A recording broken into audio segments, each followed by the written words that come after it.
Hello बच्चों, कैसे हो बेटा तुम सब लोग। वरुण एडवांस बैच में बच्चों, आई होप आप सब लोग बढ़िया हैं और पढ़ाई तुम्हारी जबरदस्त चल रही होगी। एडवांस का पेपर बेटा ऑलमोस्ट आने वाला है और अपनी तैयारी जोरों शोरों से रखनी है। जैसे तुम कर रहे हो बिल्कुल वैसे ही करते रहो। जिस तरह से तुम लगे हुए हो, एफर्ट करे जा रहे हो 100% होपफुली वैसा ही तुम्हें करना है बेटा। कोई चेंजेस नहीं लाने। एडवांस से पहले ये नहीं कुछ अब एडवांस आने वाला है कुछ नया कर लेता हूँ। जैसे कर रहे हो वैसे ही करते रहो, जैसे प्रैक्टिस पेपर दे रहे हो वैसे ही करते रहो। और फिर एग्जाम को भी जस्ट अनदर पेपर की तरह दे देना जैसे तुम देते हो, ठीक है। अब होता क्या है, कई बार बच्चों के एग्जाम में अभी मार्क्स नहीं आ रहे होते हैं, कॉन्फिडेंस लेवल कम होता है। तो मैं तुमसे एक ही बात कहूंगा बेटा, एग्जाम में क्वेश्चन छांटने की हैबिट डालो। क्वेश्चन में फंसो मत। एडवांस में टफ क्वेश्चंस आएंगे, तुम्हारा काम बस ये है इजी टू मीडियम वाले उस 2-3 घंटों के अंदर कर देने। अब बहुत सारे बच्चे कहते हैं सर ये कहना बड़ा आसान है, सर हम इतना थोड़ी सोच पाते हैं एग्जाम में, हम फंस जाते हैं सर, कुछ फेवरेट टॉपिक के क्वेश्चन में अटक जाते हैं क्योंकि हमें लगता है हमने इतना पढ़ा है इसका तो क्वेश्चन करेंगे। वही सबसे तो ऊपर उठना है बेटा। और इसी सब चीज़ों के लिए कई बच्चे कह रहे थे कि सर आप एक पेपर सॉल्व करके मॉक पेपर की तरह दिखा दीजिएगा। तो मैं आपसे बहुत जल्दी ही एक रिकॉर्डिंग शेयर करने वाला हूं जिसमें आप ही का कोई मॉक पेपर लेके मैं आपको दिखाऊंगा कि किस तरह से उसमें आप पेपर को अटेम्प्ट कर सकते थे और एक एवरेज बच्चा उसमें कैसे अच्छी तरह से स्कोर कर सकता है। कोई भी पेपर ले लूंगा मैं, जो भी तो, और वो तुमने जो किया अटेम्प्ट किया होगा वही वाला ले लूंगा ताकि उससे तुम रिलेट कर पाओ, राइट। क्योंकि कोई रैंडम पेपर लेके बैठ जाऊं, तुमने उसे अटेम्प्ट नहीं किया हो तो तुम्हें समझ नहीं आएगा ना यार, हाँ तुम कहाँ गलती कर रहे थे। तो तुम जो पेपर दे रहे हो अपने, आपके इस बैच में पेपर्स हो रहे हैं, तो पेपर्स देते रहिए, उसमें से ही कोई एक पेपर मैं रैंडमली उठा के आपको एक दिन मॉक पेपर की तरह देके दिखा दूंगा, ठीक है। चलिए आगे बढ़ते हैं। आज तो लेक्चर नंबर 3 में आज हमें क्या करना है, बिल्कुल कंटिन्यू करना है जो कल काम किया था, प्रॉपर्टीज वगैरह डेफिनेट इंटीग्रल की, relating definite integral, definite integral as a limit of sum. तो आज का डिस्कशन मेनली डेफिनेट इंटीग्रल की प्रॉपर्टीज एंड इन सब के अराउंड होगा। चलिए एक जबरदस्त धुआंधार ब्रेन टीजर से शुरू करते हैं। Brain teaser number 38। Let the function F x, एक 6 डिग्री पॉलिनोमियल दिख रहा है मुझे, ठीक है, touches the line g x equal to x plus p, एक स्ट्रेट लाइन है जिसकी स्लोप मुझे 1 दिख रही है, उसको टच कर रहा है 3.123। एक रफ फिगर बना लेता हूं, ये कुछ फिगर हो गई है।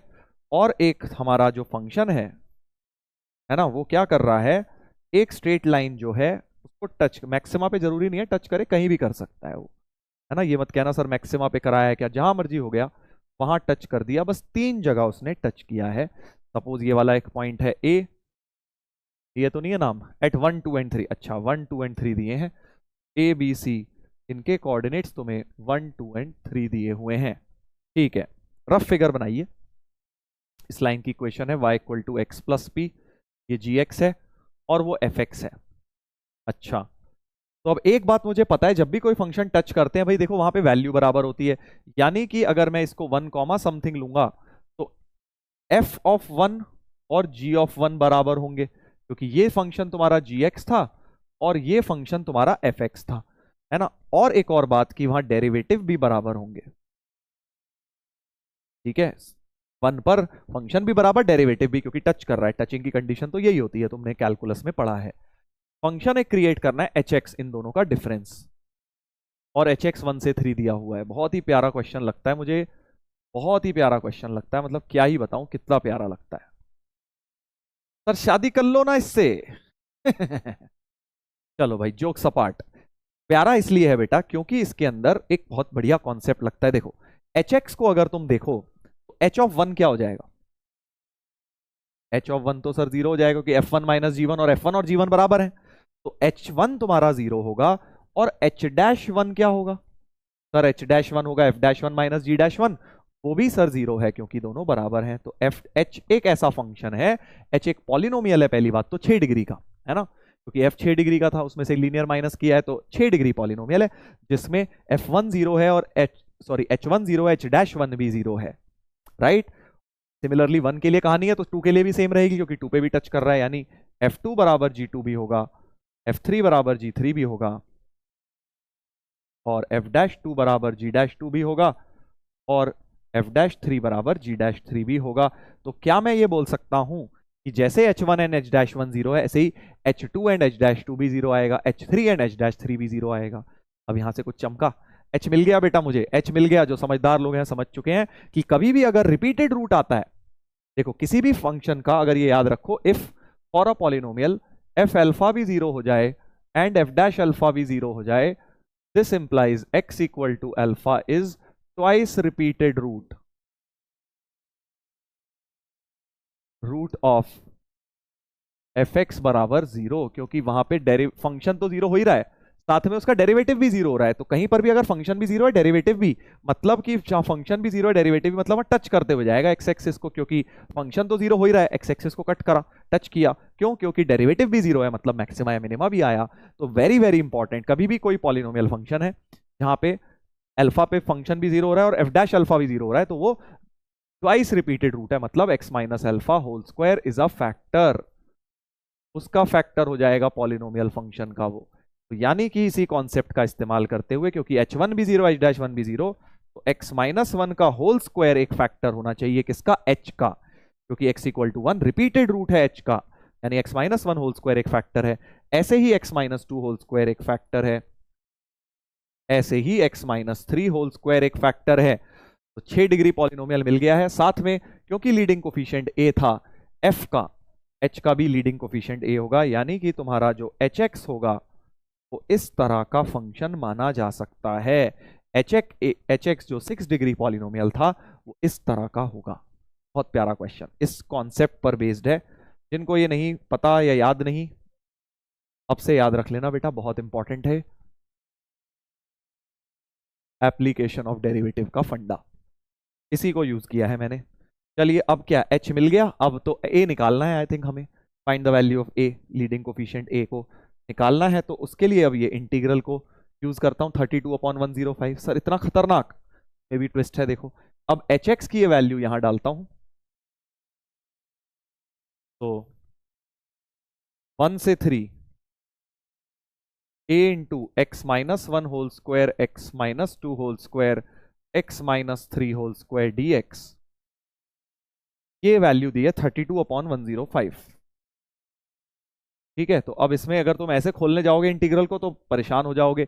तो जो बीच वाला है इसको टी मान लो, इसको टी मान लो। देखो उससे क्या होगा, तो जो x माइनस वन है वो t प्लस वन हो जाएगा, ये तो t होगा, और x माइनस ये t माइनस वन हो जाएगा, और ये dt हो जाएगा। और लिमिट्स भी बड़ी प्यारी हो जाएंगी, माइनस वन से लेके वन हो जाएंगी, माइनस वन से लेके वन हो जाएंगी, राइट।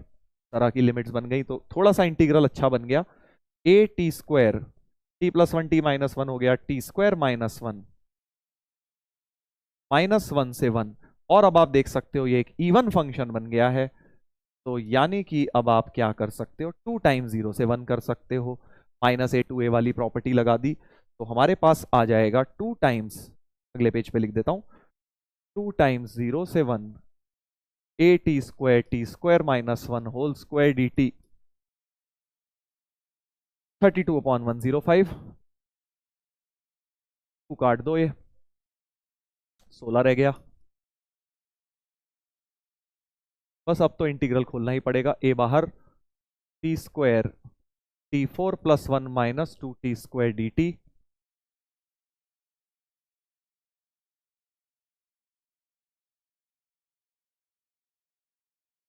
और अब सबको अलग अलग, तो टी की power 6 plus T square minus two T four, बाहर एक ए है, टी की पावर 7/7, 1/7 ही आ जाएगा जब 0 से 1 भी डाल दूंगा, टी क्यूब 1/3 माइनस 2/5, टी की पावर 5 हो गया, ऐसा कुछ हो गया। और अगर एलसीएम लिया जाए 15 7 जा 105,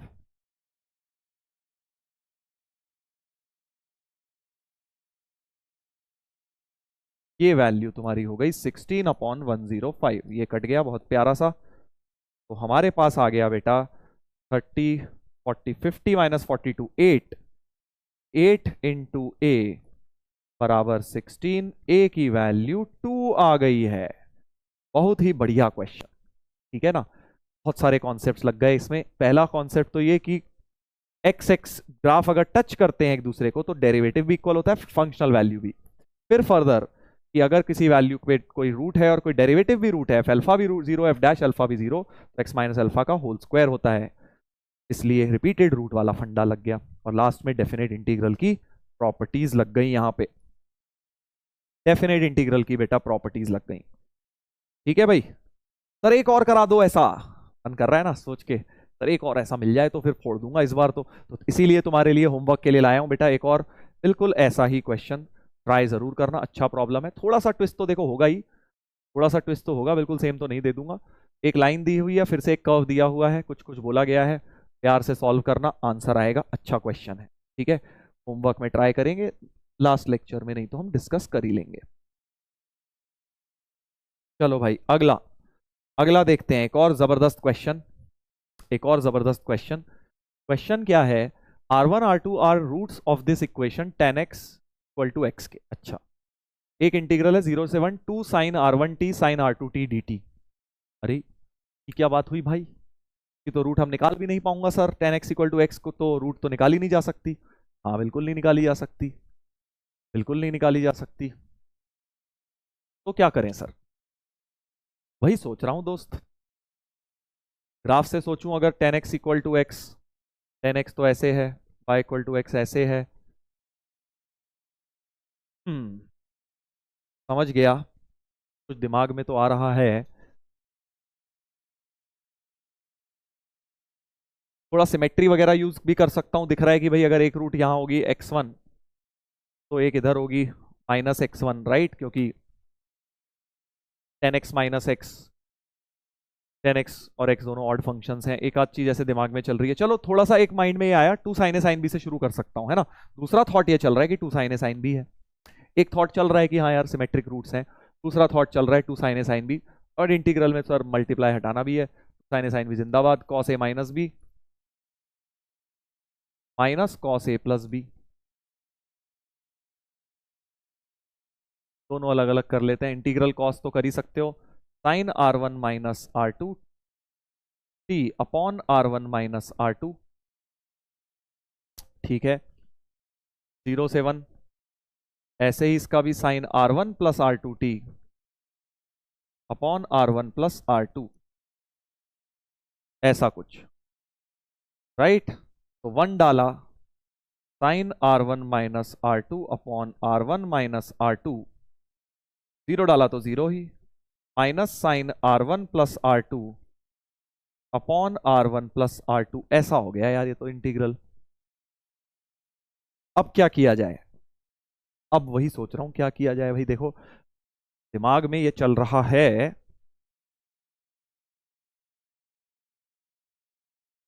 माइंड में ये चल रहा है कि भाई एक काम करता हूं, एक काम ये कर सकता हूं कि,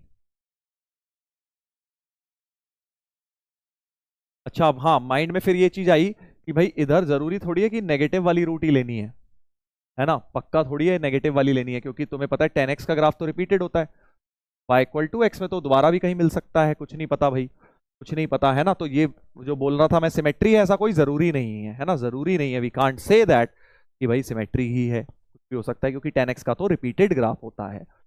ठीक है, तो अब मैं एक काम करता हूं, देखो रूट के बारे में समझ नहीं आ रहा, सेटिस्फाई तो करनी चाहिए। तो पहली root 10R1 equal to R1 होगा, और दूसरी रूट R2 है तो 10R2 इक्वल टू R2 होगा। अब मुझे ये जो एक्सप्रेशंस हैं इनको देख के समझ आ रहा है कि यार इन दोनों इक्वेशन को एक बार सब्ट्रैक्ट कर देता हूं, इन दोनों इक्वेशन को सब्ट्रैक्ट कर देता हूं ताकि R1 माइनस R2 क्रिएट हो। 10R1 माइनस 10R2, और 10 को साइन बाय कॉस में चेंज किया, अच्छा सा लगा,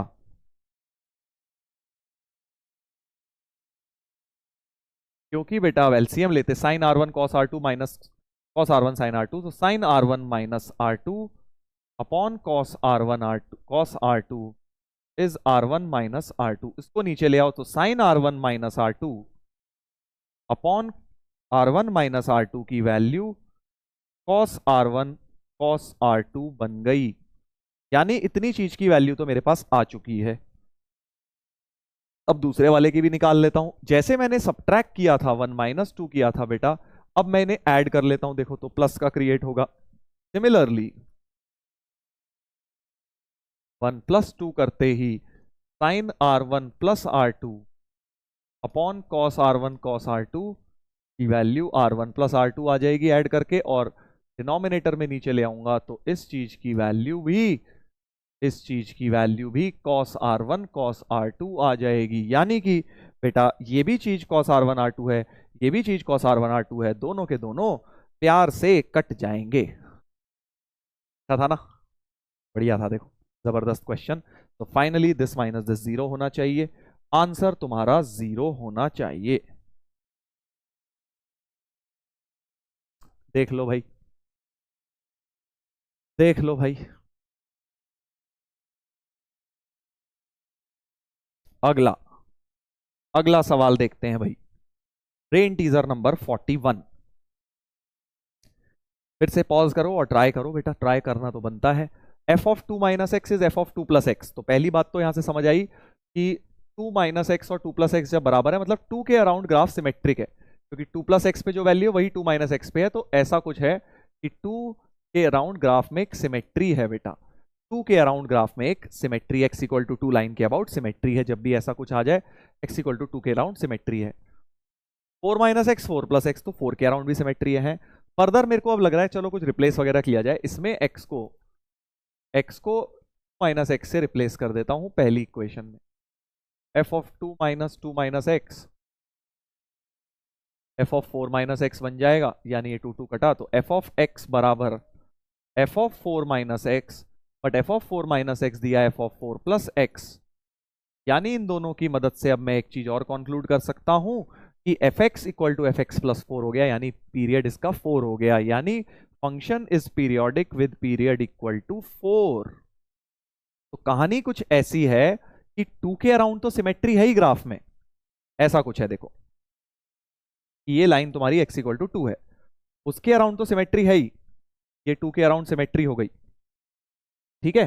मान लो ये टू यहां पे जीरो आया तो यहां पे फोर आया होगा, और इसके बाद अब ग्राफ ये रिपीट कर रहा है ऐसे करके, क्योंकि जो जीरो से फोर हो रहा है वही तुम्हारा फोर से एट होगा।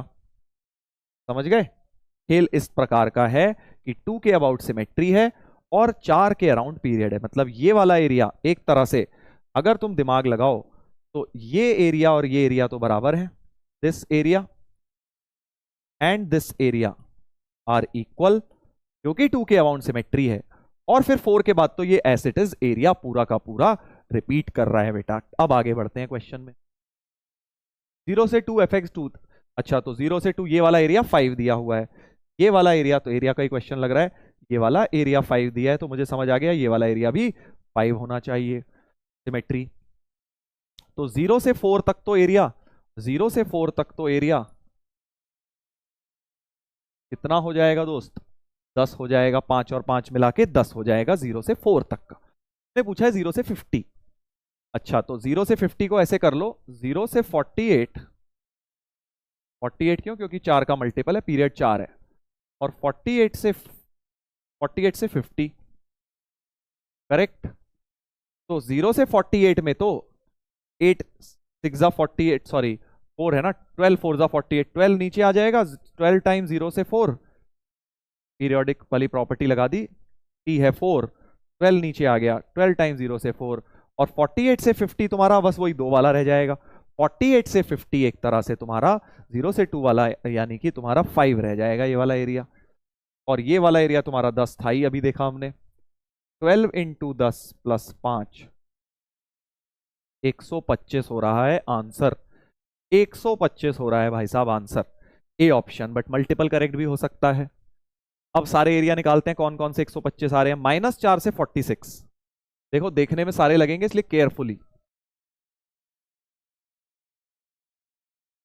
अच्छा तो पहले तो भैया -4 से डर लगता है हमें, -4 से 0 वाला तो एक पूरा साइकिल हो ही गया, वो तो 10 हो ही गया, प्लस 0 से 46,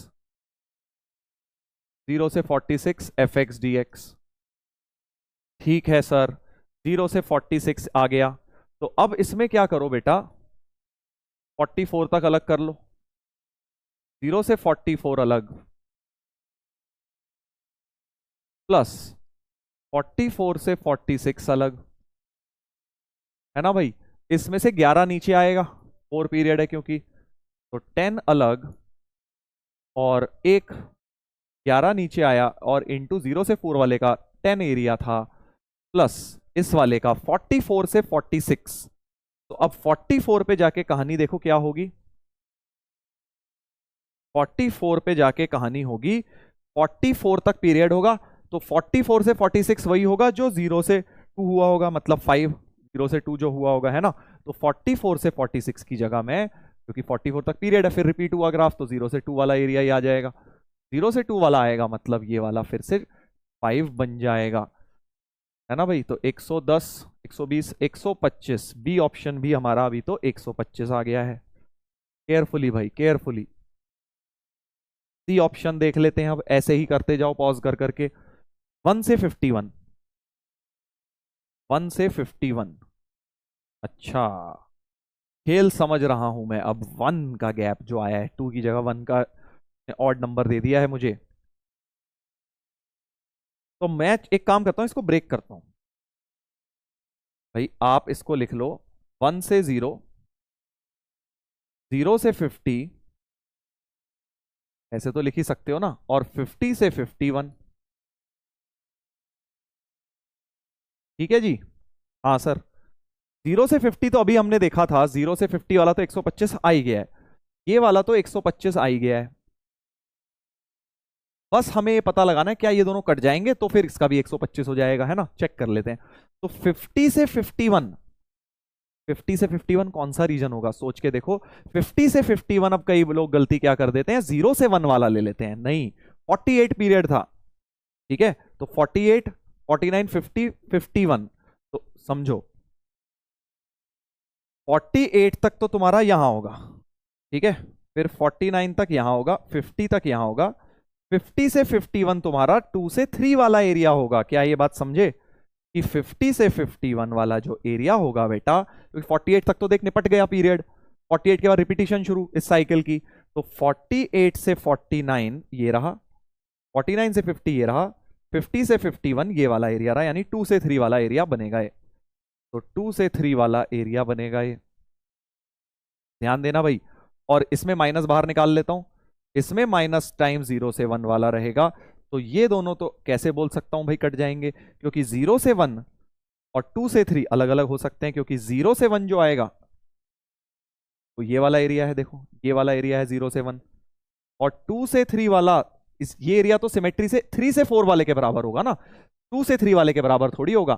सो 0 से 1 वाला और 2 से 3 वाला मे नॉट कैंसिल, हमें नहीं पता, क्योंकि 1 के अबाउट उसने सिमेट्री नहीं बोली हुई है, उसने तो 2 के अबाउट बोली है, तो ये दोनों सेम होंगे, अग्रीड।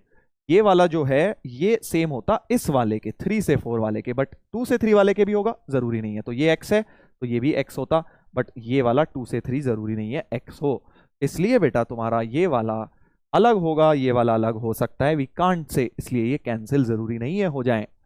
आई होप ये बात क्लियर है, इसलिए ये वाला ऑप्शन गलत हो गया, सी। 2 से 52 देखते हैं अब, 2 से 52 में देखते हैं फिर से, बिल्कुल ऐसे ही करो। 2 से 52, देखो अलग अलग तरीके हो सकते हैं सोचने के, मेरा तरीका ये है। तो 2 से 0, फिर 0 से 50, 0 से 50 अलग कर रहा हूं क्योंकि मुझे उसकी वैल्यू ऑलरेडी पता है, 50 से 52, ठीक है जी। ये वाला तो मुझे पता है 125 है, इस वाले को उल्टा करके लिख लेता हूं, माइनस टाइम 0 से 2। तो बस इसका पता लगाना है कि ये कौन सा आएगा, ये तो ठीक है। 50 से 52 कौन सा होगा, फिर सोचो 48 तक तो ठीक है यही होगा, 48 तक यहां से शुरू, तो 48 से 49, 49 से 50, 50 से 52 ये पूरा हो जाएगा, ये पूरा एरिया हो जाएगा, यानी कि 50 से 52 ये वाला एरिया यानी 5 हो जाएगा। आई होप ये बात क्लियर है कि अब ये वाला एरिया बेटा तुम्हारा, ये वाला एरिया अब तुम्हारा 5 हो जाएगा, और ये वाला भी 0 से 2 -5 हो जाएगा ये वाला, ये दोनों फिर कट गए, यानी अभी भी 125 ही आ रहा है। तो D option is also correct, D option भी करेक्ट है, मतलब ए बी डी होने चाहिए मेरे हिसाब से, चेक कर लेते हैं, ए बी डी होने चाहिए। तो थियोरेटिकल क्वेश्चन है ये, सिमेट्री आई 2 के अबाउट, 4 आया पीरियड, इस वजह से 2 के अबाउट सिमेट्री से समझना है कि जो एरिया 1 से 2 होगा वो 2 से 3 होगा, बट जो 0 से 1 होगा वो 3 से 4 होगा, इसलिए ये गड़बड़ हो रही है इन क्वेश्चन में, ठीक है। चलिए आगे बढ़ेंगे, आगे बढ़ेंगे। रिलेटिंग डेफिनेट इंटीग्रल का एक सवाल, जो कि बहुत ज्यादा मुश्किल तो मैं नहीं कहूंगा है, सभी लोग कर सकते हो इसको।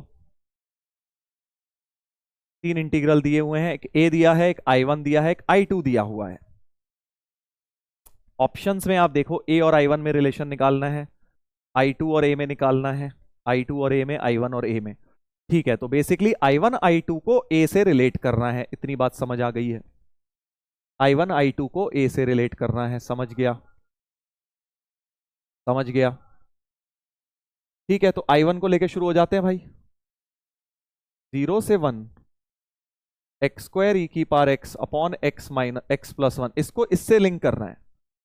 अच्छा, समझ गया। इसमें तो -1 + 1 कर दो, -1 + 1 कर दो बेटा, तो एक्स स्क्वायर -1 + 1 अलग अलग करता हूं,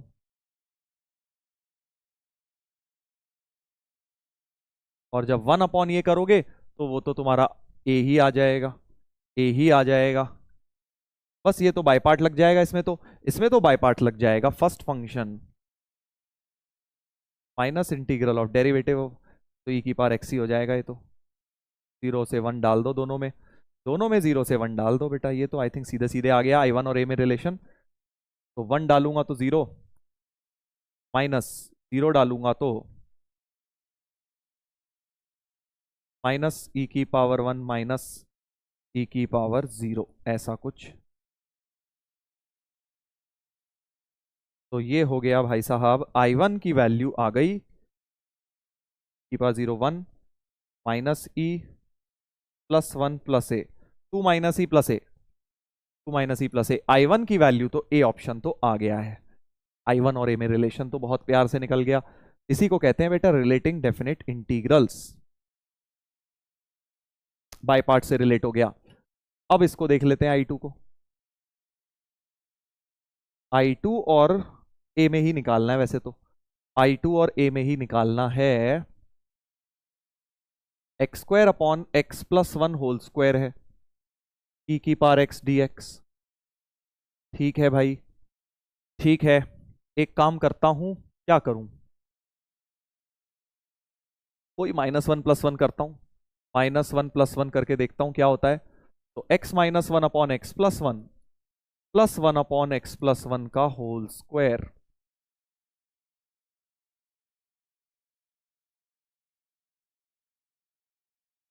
बात तो सही है, मैं वो सोच रहा था F x plus X F E की power X F x plus F dash X बन जाए, वो नहीं बना क्योंकि इसका डेरिवेटिव ये नहीं होता है।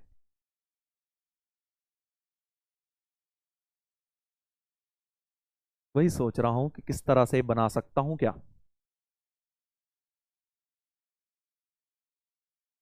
1/1 + x बनाना था ना। अच्छा,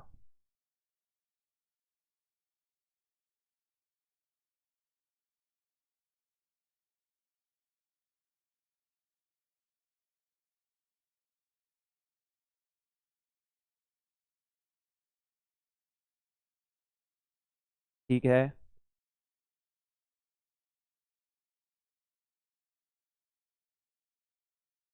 क्या किया जाए, ऐसे तो बना नहीं यार, ऐसे तो नहीं बना। फिर और कुछ सोचते हैं, चलो। अगर मैं अगर मैं इन दोनों को जोड़ता, I2 और ए को जोड़ता, है ना, अच्छा सा दिख रहा है मुझे। देखो अगर मैं I +1 -1 से तो कुछ दिखा नहीं, I2 और ए को अगर मैं ऐड कर दूं, देखो I2 + ए बेसिकली क्या हो जाएगा, 0 से 1 एक्स ई की पावर एक्स तो बाहर हो जाएगा, 1/1 + x plus x square upon 1 + x का होल स्क्वायर ई की पावर x। और अब बेटा 1 + x ऊपर आ जाएगा plus x square upon 1 + x का होल स्क्वायर डी ई की पावर x dx, है ना। तो वही लगाने की कोशिश कर रहा हूं मैं, कुछ लग जाए तो। इनको अलग कर लो, 1 + x into 1 + x upon 1 + x का होल स्क्वायर ई की पावर x dx। और अब बेटा अलग अलग करता हूं, देखो अब शायद बन जाए, क्योंकि x अपॉन बेसिकली अब मैंने क्या किया, ई की power x upon 1 + x plus 1/1 + x का होल स्क्वायर। क्या अब बना फंक्शन और इट्स डेरिवेटिव। क्या इसका डेरिवेटिव यही आ जाता है, चेक करके देखते हैं। +1 -1 आई थिंक आ जाएगा, आ जाएगा भाई, इसका डेरिवेटिव वही आ जाएगा। रफ में चेक करके देख लेता हूं। तो 0 से 1, 0 से 1 x upon 1 plus x, x upon 1 plus x को अगर डिफ्रेंशिएट करूं, पाइवी रूल लगा लो, नहीं तो +1 -1 कर लो। 1 - 1 अपॉन 1 प्लस एक्स का डेरिवेटिव लूंगा जब, तो इसका derivative 1 upon 1 plus X whole square ही आ जाएगा। यानी कि ये e की power x function plus derivative है, यानी e की power x into X upon 1 plus X. 0 से 1 इसकी वैल्यू हो गई i2 प्लस ए की वैल्यू आ गई बेटा, i2 प्लस ए की वैल्यू।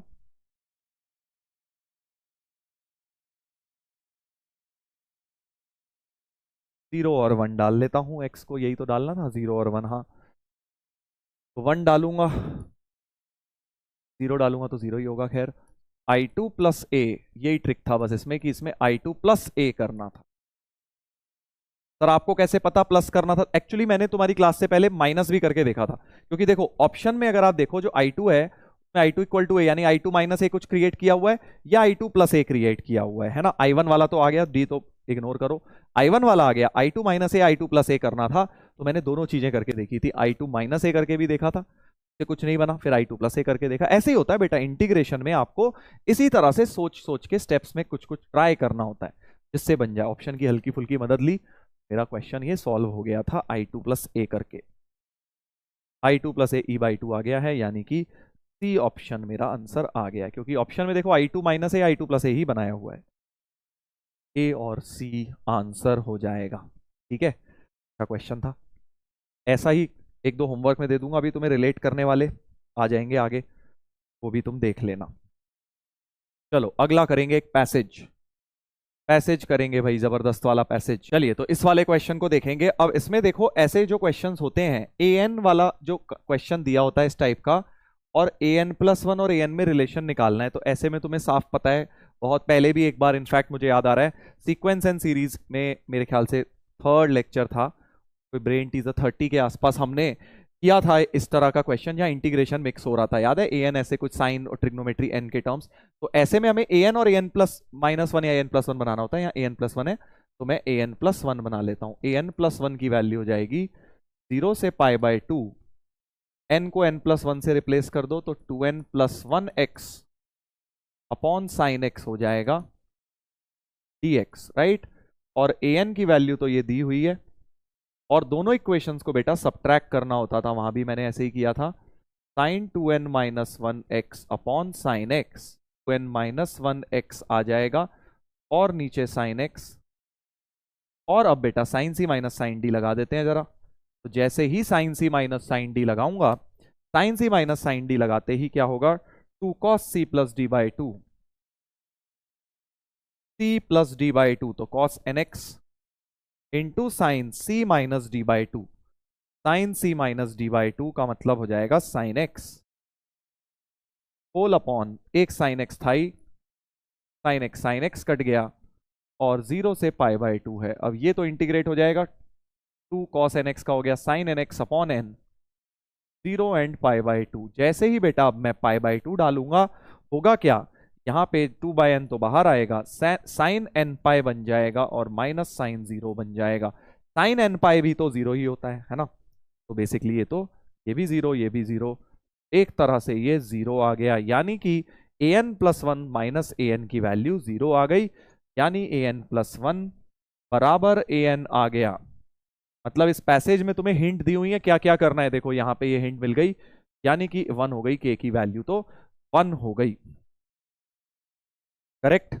तो बेसिकली हमें क्या पता लगा, ये जो an वाला है ये एक तरह से कांस्टेंट सीक्वेंस है, क्योंकि an और an+1 बराबर हो गए, है ना। ऐसी an+2 और an+1 भी बराबर हो जाएंगे अगर मैं n को n+1 से रिप्लेस कर दूंगा, यानी an वाली जो सीरीज है एक तरह से कांस्टेंट बन गई। और a1 तो तुम निकाल ही सकते हो, a1 तो बड़ी प्यार से आ जाएगा। देखो a1 कैसे होगा, n को 1 डाल दो तो 0 से π/2 sine of x upon sine x, यानी dx ही बच गया, यानी π/2 होगा, यानी a1 π/2 है according to this relation, a2 भी π/2, a3 भी π/2। तो हमारे पास क्या आ गया अभी तक कंक्लूड करके कि a1 a2 a3 सारे के सारे an जो है सारे π/2 आ जाएंगे, इसकी वैल्यू π/2 हो गई। आगे बढ़ते हैं। B N plus one minus B n, अब उन्होंने क्या बोला है, बी एन में ऐसा कुछ करो, ठीक है। तो बी एन प्लस वन क्या हो जाएगा, 0 से pi by two sine square N plus one X upon sine square X. तो B N plus one minus B N सीधे ही कर देता हूं, B N plus one minus B N की वैल्यू हो गई minus sine square N x upon sine square X. Sine square A minus sine square B सीधे लगा देता हूं, एक ट्रिग्नोमेट्री का फॉर्मूला होता है साइन ए प्लस बी इंटू साइन ए माइनस बी, और एक साइन एक्स तो नीचे से कट जाएगा ये वाला इसमें से, राइट। यानी कि बहुत प्यारी सी चीज हो गई, 0 से पाई बाई टू, तो B N plus one minus B N की वैल्यू अगर आप ध्यान से देखें 0 से pi by two sine two N plus one X upon sine X आ गई। और ये चीज तो बेसिकली इससे लिंक किया जा सकता है, और ये ए एन प्लस वन है। ये चीज क्या है, ए एन प्लस वन है बेटा, ए एन प्लस वन है, जो कि एक फिक्स्ड है सीक्वेंस जिसकी वैल्यू पाई बाई टू ही आई थी। तो एक्चुअली अब जो बोला जाए, इसके अंदर ऑप्शन सारे सही होने चाहिए, क्योंकि एक्चुअली ये भी सही होना चाहिए क्योंकि ए एन प्लस वन आया, but a n plus one और ए एन बराबर हैं, तो ए बी सी तीनों ही इसमें करेक्ट होने चाहिए, तीनों ही इसमें करेक्ट होने चाहिए। इन्होंने चाहे इसको ए एन प्लस वन दे दिया आंसर, ए सी दे दिया है, बट एक्चुअली इसका correct answer A B C तीनों होना चाहिए, ठीक है। क्योंकि सारे के सारे इक्वल है भाई, अभी हमने देखा कि ए एन प्लस वन, ए एन प्लस टू सारे के सारे पाई बाई टू आए हैं, सारे के सारे ही पाई बाई टू के बराबर हो गए, यानी b N plus one minus B N की वैल्यू पाई बाई टू हो गई, करेक्ट। अब देखते हैं अगला पैसेज में हमें क्या पूछा गया है, b N plus one, b n minus one, b N plus one किसमें है, तो डिफरेंस इनका कांस्टेंट आ गया है ना, दोनों का कॉन्जिक्यूटिव टर्म्स का डिफरेंस पाई बाई टू आ गया, यानी कि एपी बन गई ऑब्वियसली भाई, difference is constant and pi by two के बराबर है, यानी कि ये तीनों तो एक तरह से एपी बनाएंगे, ए ऑप्शन बन जाएगा, ठीक है। सिंपल पैसेज था, इस क्वेश्चन में इस तरह से हमें अप्रोच करना था। तो पैसेज में तुम्हें मदद दी हुई थी एक्चुअली, तुम देखो कि तुम्हें ए एन देके उन्होंने मदद कर दी, डायरेक्ट ये पूछते, ये वाला मैंने तुम्हें डायरेक्ट सीक्वेंस सीरीज में कराया था कि भाई ये वाला एपी में होता है, याद करना, में दिख जाएगा लेक्चर 3 सीक्वेंस सीरीज में। चलिए अब इसी के सिमिलर सा मिलता जुलता एक पैसेज मैंने और ढूंढा तुम्हारे लिए, ताकि थोड़ा सा कुछ दिमाग और लगा पाए। देखो k belongs to positive integer, I K दिया है इस बार 0 से पाए, 0 से पाए दिया हुआ है, ठीक है, और जे के दिया है 0 से पाए, फिर से समझ गए सर, समझ गए। इस बार बस पाई बाई टू की जगह पाए तक है। तो आई के जो है, पहले तो उसको देख लेता हूं, आई के में साइन स्क्वायर के x upon sine square x है 0 से पाए। अब मेरे दिमाग में प्रॉपर्टी 5 चल रही है, किंग प्रॉपर्टी, एक्स को पाई माइनस एक्स से रिप्लेस करूंगा, क्योंकि स्क्वायर्स हैं कोई चेंज आएगा नहीं, स्क्वायर्स की वजह से कोई चेंज नहीं आएगा, है ना, यानी लिमिट आदि करके 2 नीचे ले आता हूं।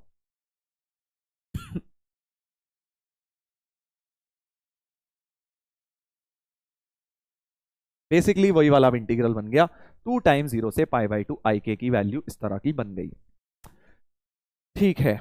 अब आई 15 माइनस आई 14, तो भाई अब फिर से वही समझ आ रहा है कि अगर मैं आई के माइनस वन करूं तो 2 बाहर आएगा, और अंदर जो बचता है हमें पता है इनका जो डिफरेंस था वो पाई बाई टू बचता है अंदर, यानी कि अंदर जो पाई बाई टू बचेगा, 2 तो बाहर है ये वाला, यानी आई के माइनस वन तुम्हारा एक तरह से पाई बन जाएगा। तो डिनोमिनेटर में जो आई 15 माइनस आई 14 है, ये तो एक तरह से पाई हो गया, ये तो एक तरह से पाई हो गया, ठीक है। J29 माइनस J58, अच्छा J को देखना पड़ेगा भाई, अब J को देखना पड़ेगा। तो देखो J में अगर, अभी मैंने एक बात देखी थी, ये J वाला जो था पिछले वाले की तरह था कि अगर ऑड नंबर है फिर तो ये वाला बन जाएगा, है ना, J की जगह अगर मैं 2n माइनस वन डाल दूं एक ऑड नंबर, तो मेरे को दिमाग में आ रहा है कि यार यहां पे ना केसेस बना लेता हूं, K इज ऑड और K इज इवन, है ना, तो JK के अंदर मेरे दिमाग में चल रहा है केसेस बनाए जाएं, K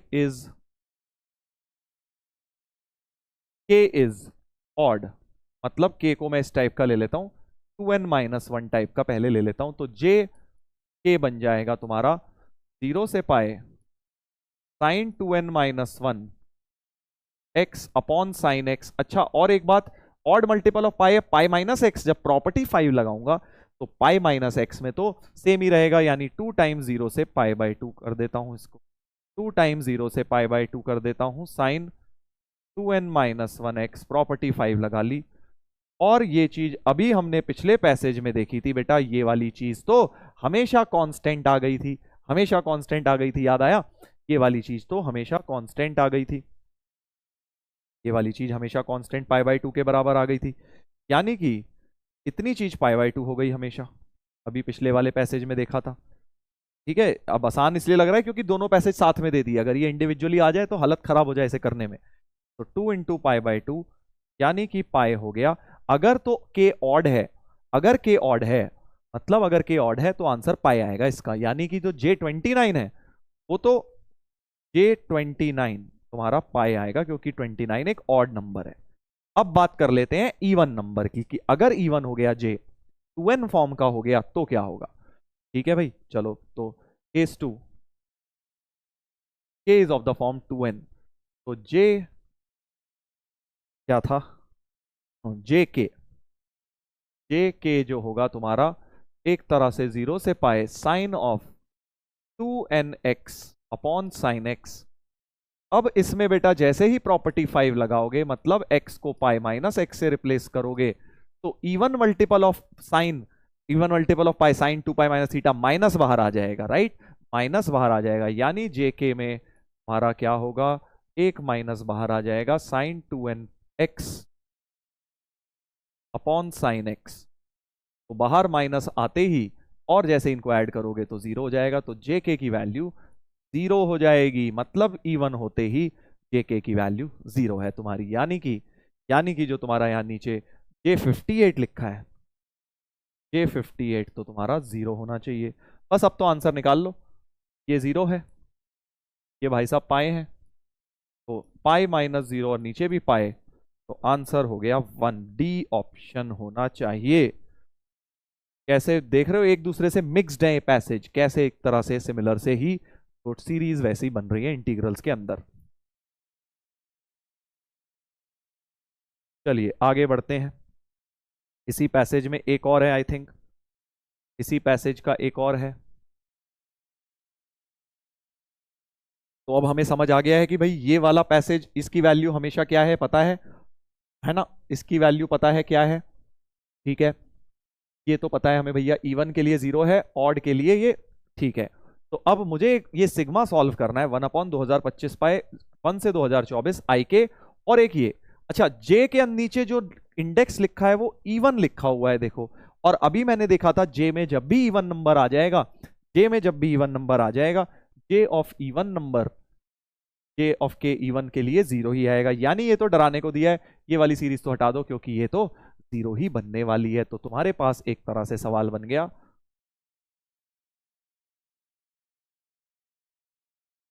आई के, जहां पे के 1 से लेके 2024 तक है। और अभी हमने देखा था कि जो आई के वाला है ये एपी है, जिसका कॉमन डिफरेंस पाए है ना, ये देखो कॉमन डिफरेंस पाए है, तो कॉमन डिफरेंस पाए है, फर्स्ट टर्म निकाल लेता हूं, देखो आई1 की वैल्यू निकाल लेता हूं, क्योंकि आई1 तो मुझे दिख रहा है, के को 1 डाल के साइन एक्स कट गया, तो इंटीग्रल 0 से पाए dx बन गया, यानी कि आई1 की वैल्यू तो पाए आ गई, आई1 की वैल्यू पाए आ गई, कॉमन डिफरेंस भी पाए था, तो बस अब तो सम ऑफ एपी बन गया, ये सम ऑफ एपी बन गया, सम ऑफ एपी क्या होता है, n/2, 2024/2, 2a, ए फर्स्ट टर्म है पाए, n-1 2023, कॉमन डिफरेंस भी पाए था, ऐसा कुछ हो गया, इसको काट दो, सो 1/2025 पाए, ये हो गया 1012 इंटू ये तो 23 और 2 2025 पाए हो गया, ये और ये कट गया, बड़े मजेदार आंसर 1012 आ चुका है, C option, right. Sum of AP का फंडा यूज हो गया कि वो इंटीग्रल्स एपी फॉर्म कर रहे हैं, आई वाले जो इंटीग्रल एपी फॉर्म कर रहे हैं, और ये वाले इंटीग्रल इवन के लिए हमेशा 0 है, ऑड के लिए हमेशा पाए हैं, राइट। ये फंडा मैंने लगा के कुछ भी क्वेश्चन बना सकता हूं आगे। देख लो। तो मोर ओवर कॉन्सेप्ट बस इतना है कि दो का डिफरेंस क्रिएट करना होता है आपको। ऐसा मैंने तुम्हें सीक्वेंस सीरीज में भी करवाया था। चलो वहां पे डिफरेंट क्वेश्चन था एक। आगे बढ़ते हैं। अभी सिमिलर लाइंस में देखो, ये क्वेश्चन है एक तुम्हारे लिए, होमवर्क में ट्राई करना, बिल्कुल वैसा ही है।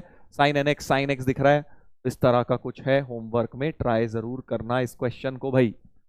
कर सकते हो अभी भी पॉज करके, इतना कोई लंबा चौड़ा नहीं है। अब अगर जो फंडा बताया है समझ गए हो तो बहुत इजीली हो जाएगा। चलो करते ही हैं। पहले तो माइनस पाई से पाई लिमिट है, तो प्रॉपर्टी 5 लगाई, मतलब एक्स को माइनस एक्स से रिप्लेस किया। साइन और साइन का तो माइनस कट जाएगा, तो sine n x upon sine x तो सेम रहेंगे, और जो ई की पावर में माइनस आएगा उसे ऊपर ई की पावर एक्स 1 प्लस ई की पावर एक्स लिख लिया, और अब P5 लगा के ऐड कर लिया इनको, और इसको ऐड कर लिया, तो 2in बन गया। साइन वाली टर्म कॉमन, ई की वाली कट जाएगी। I think sine n x upon sine x d x minus pi से पाई बन जाएगा बेटा, है ना। ई की पावर वाली टर्म कट गई कॉमन आके। अब तो ये इवन फंक्शन है, तो टाइम 0 से पाई कर दो, सो 2 टाइम्स 0 से pi sine n x upon sine x d x, 2 cut गया, तो फिर से आई एन तुम्हारे पास वही पुराना 0 से pi sine n x upon sine x बन गया, जो कि पिछले क्वेश्चन में बना था तुम्हारा जे वाला था, ये वाला, है ना। के है बस, क्या फर्क पड़ता है, आई एन हो गया। इसकी वैल्यू क्या हुई थी कि भाई इवन के लिए तो ये 0 हुआ था, इवन के लिए तो 0 हुआ था। ये वाले की वैल्यू क्या हुई थी, एन इवन के लिए ये 0 हुआ था, और एन ऑड के लिए ये कांस्टेंट हो गया था। क्या हो गया था, पाए हो गया था सर। एन ऑड नंबर कोई भी डाल के ये पाए आ रहा था। बस हो गया खेल खत्म। तो I2 equal to I3 wrong, I1 equal to I3 correct, क्योंकि दोनों ऑड है। सिग्मा I के 1 से 20, तो 2 4 6 वाले उड़ा दो, सब 0 होंगे। 1 3 5 वाले सारे पाए होंगे। कितनी टर्म होंगी ऑड वाली, 1 से 20 ऑड नंबर है 10, 10 पाए। ये भी ओरली बिल्कुल सही है, तो बी और सी इसका आंसर सही होना चाहिए। ऐसे खट से ऑब्जेक्टिव में याद भी रख सकते हो ये वाली चीज, कि भाई इस तरह से चलता है ये वाला। अगर बाई चांस इस तरह का दिख जाए कि भाई ये वाला तो एपी बनाता है, ये एपी बनाता है, और ये वाला ऑड इवन के लिए अलग अलग वैल्यू देता है। चलो आगे बढ़ते हैं, आगे बढ़ते हैं भाई। अगला, अगला क्या कह रहा है, बाय पार्ट्स का क्वेश्चन दिख रहा है भाई, देखो साफ। आई एन दिख रहा है 0 से pi by 2 sine x plus cos x की पावर एन। अच्छा, और इधर मुझे 2024 आई और 2022 बनाना है। समझ रहा हूं, समझ रहा हूं। तो क्या किया जाए भाई। देखो दिमाग में दो थॉट चल रहे हैं। पहला थॉट तो ये कि भाई एक sine x plus cos x अलग कर लेता हूं, क्योंकि 1 को सेकंड मान के तो लगाऊंगा नहीं, एक्स आ जाएगा फालतू में, बहुत ही लंबा चौड़ा हो जाएगा। ऐसा कुछ मान लेता हूं, ठीक है जी। अब बाय पार्ट्स लगाया जाए जरा। अब बाय पार्ट्स लगाया जाए, एक पावर अलग करके बाय पार्ट्स। ऑब्वियसली इसको फर्स्ट मानूंगा, इसको सेकंड मानूंगा, ease of integral.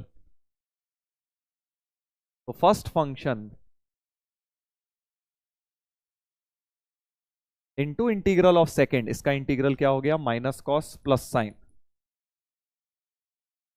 Minus integral of derivative of first, n minus 1 बाहर, sine x plus cos x की पावर एन माइनस 2, और एक इसका डेरिवेटिव भी साइन का cos minus sine, cos x minus sine x into integral of second. Integral of second तो यही sine x minus cos x आएगा।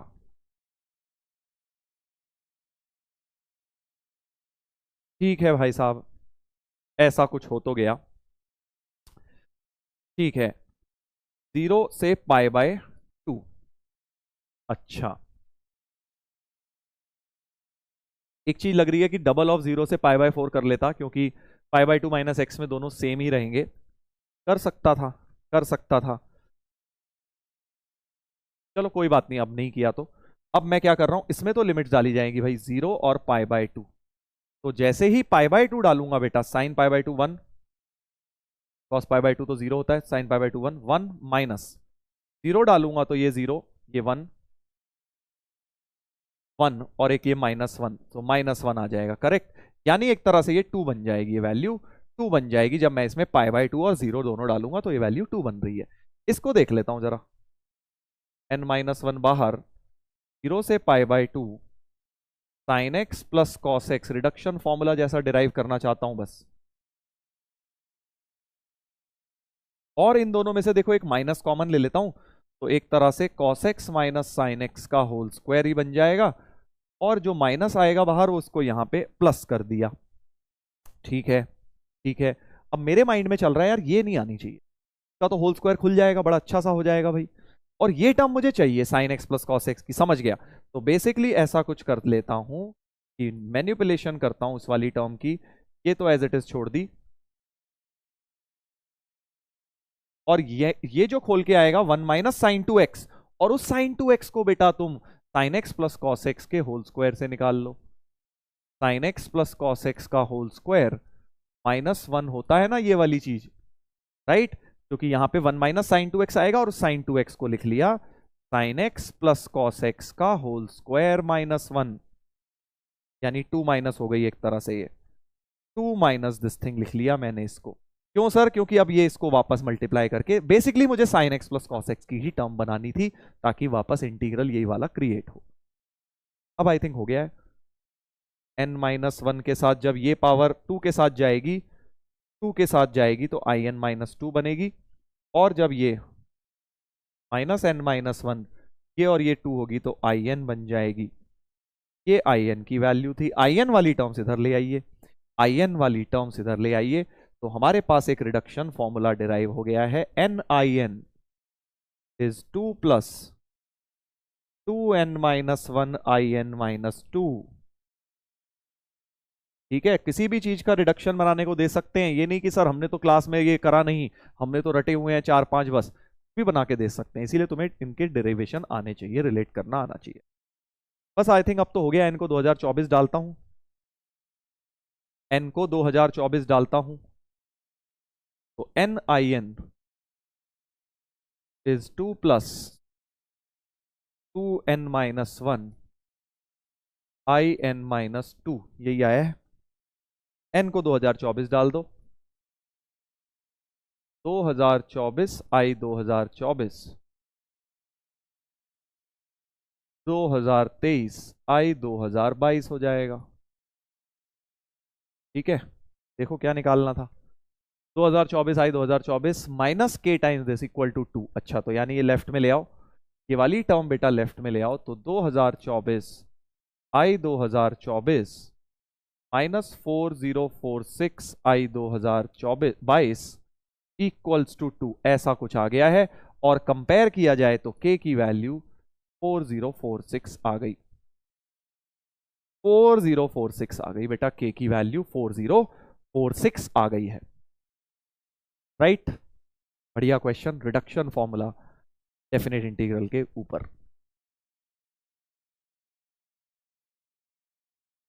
चलिए, एक ये वाला अब आप होमवर्क में करेंगे, रिलेटिंग डेफिनेट इंटीग्रल है, तीनों इंटीग्रल्स को रिलेट करना है, बहुत आसान सवाल है, इजीली निकाल लोगे तुम लोग। आगे बढ़ते हैं, पैसेज पर आते हैं, सॉरी मैट्रिक्स मैच पर आते हैं। बढ़िया मैट्रिक्स मैच है, जरा ट्राई करो भाई दिमाग लगा के। Match the following list 1 with list 2। fx एक फंक्शन दिया है a0 plus a1 cos x a2 cos 2x, अच्छा, dx a1 sin x a2 sin 2x, अच्छा, ऐसा कुछ दिया है, समझ गया, समझ गया, समझ गया।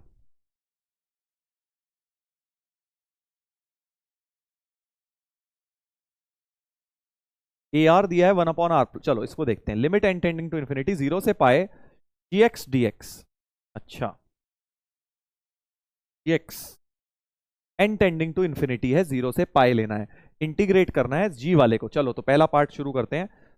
बेसिकली हमें क्या करना है, 0 से पाए gx को इंटीग्रेट करना है। 0 से पाए gx की जगह अब मैं क्या करता हूं, ये फंक्शन डाल सकता हूं, a1 sin x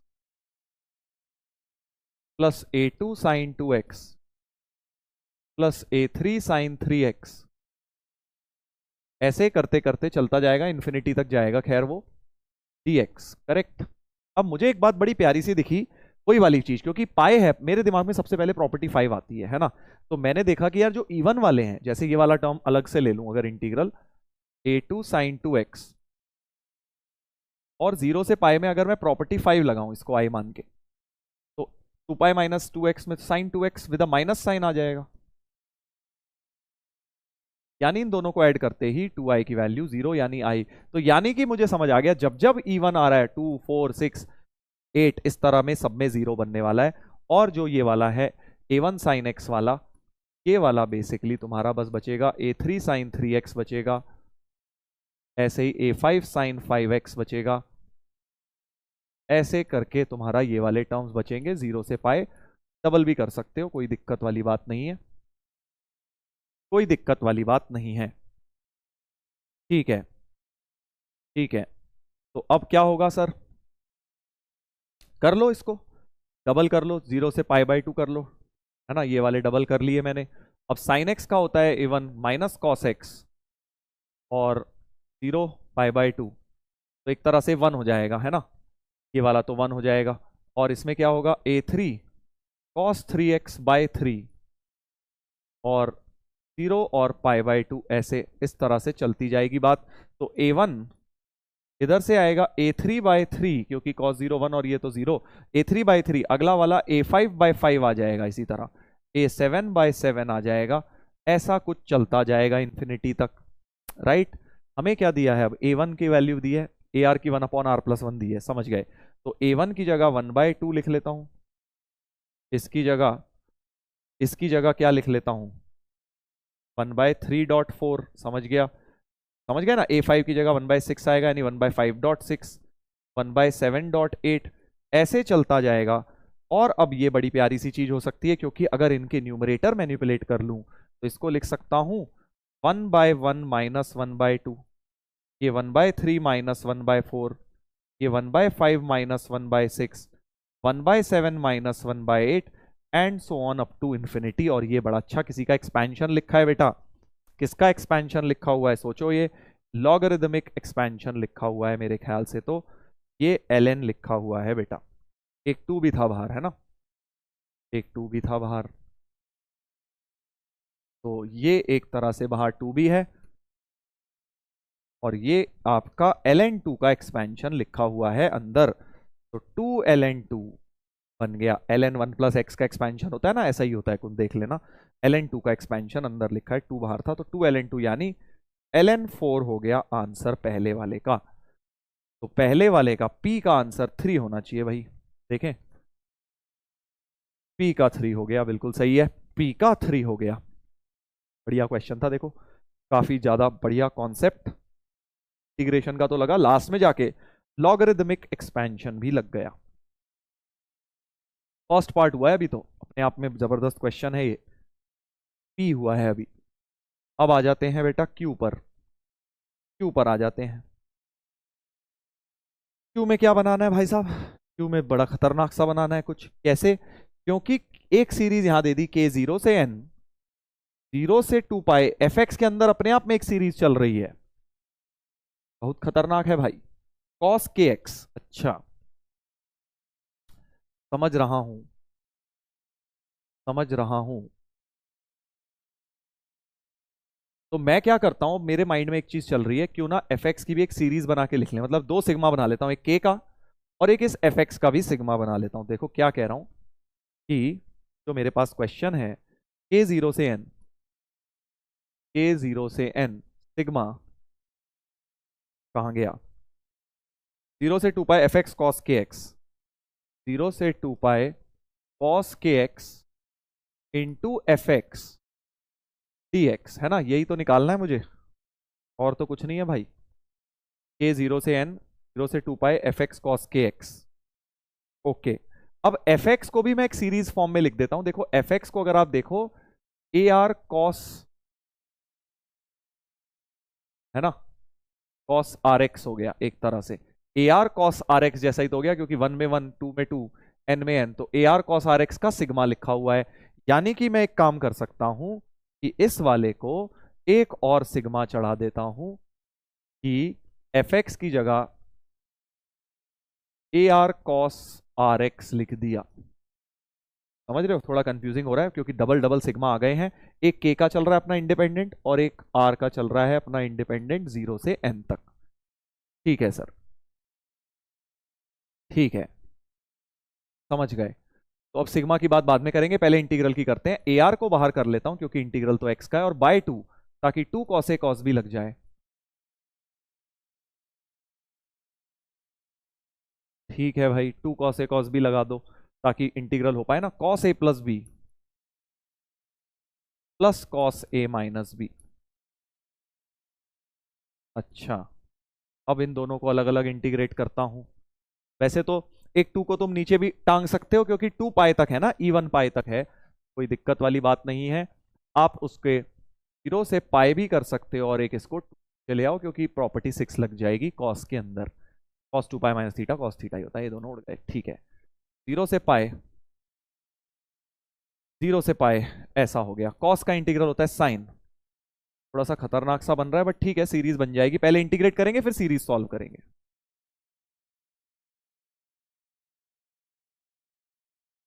ठीक है, और इसका भी साइन के माइनस आर एक्स अपॉन के माइनस आर।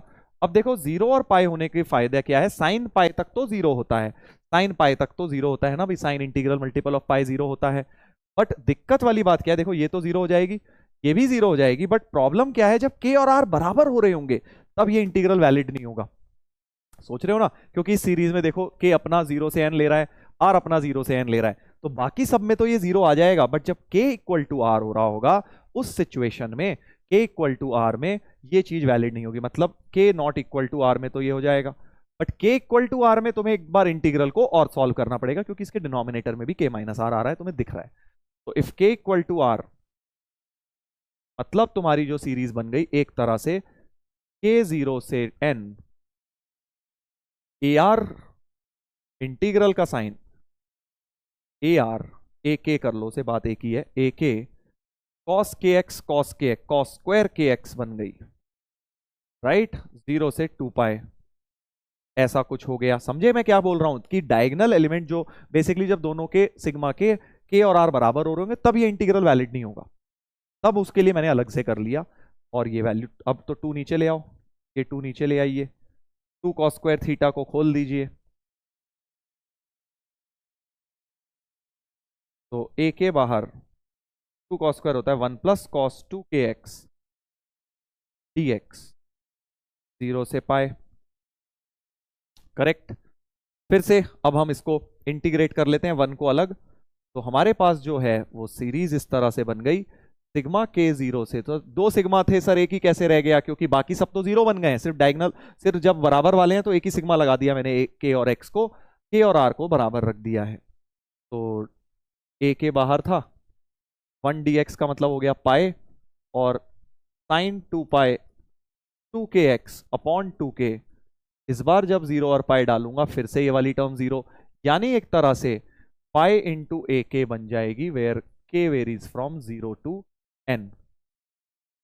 ठीक है, n पाई को बाहर कर लो, यानी a0 plus a1 plus a2 up to an, ये सम बन गया बेटा, ऐसा कुछ बन रहा है मेरा। तो दिया भी नहीं है इस बार ए आर, पिछली बार तो ए आर ये दिया था, इस बार तो ए कुछ नहीं दिया, तो बस ऐसे ही छोड़ना पड़ेगा। यानी हमारा answer pi into this thing है, और अगर इस चीज को तुम देखो तो ये f0 हो रहा है, शायद f0 से यही चीज मिल जाएगी, है ना, f0 का मतलब वही हो गया, तो यानी pi into f0, pi into f0, हाँ f1 थोड़ी f0 होगा, पाई इंटू f0 से यही आ जाएगा, क्योंकि ये वाली चीज एक्चुअली क्या हो गई, पाई इंटू f0 हो गई है, पाई इंटू f0, तो पाई f1 दे दिया, आई थिंक गलत टाइपिंग मिस्टेक ही लग रही है, पाई f0 होना चाहिए,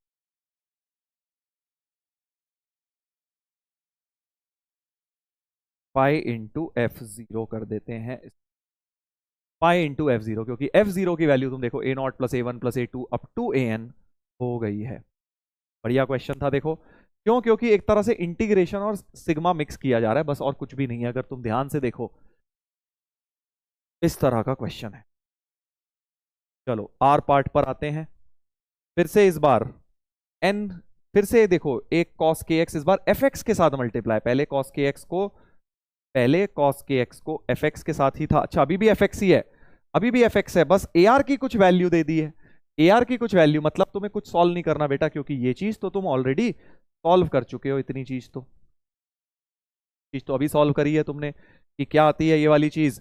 ये वाली चीज आती है सर, ये वाली चीज आती है इतनी, सी पार्ट में pi into a not plus a one plus a two up to a n, ये आती है। बट इस बार उसने तुम्हें ए नॉट वगैरह की वैल्यू दे दी है, ए आर की वैल्यू दी है, और ए नॉट तो जीरो दिया है, ए आर की दी है 1/r+1।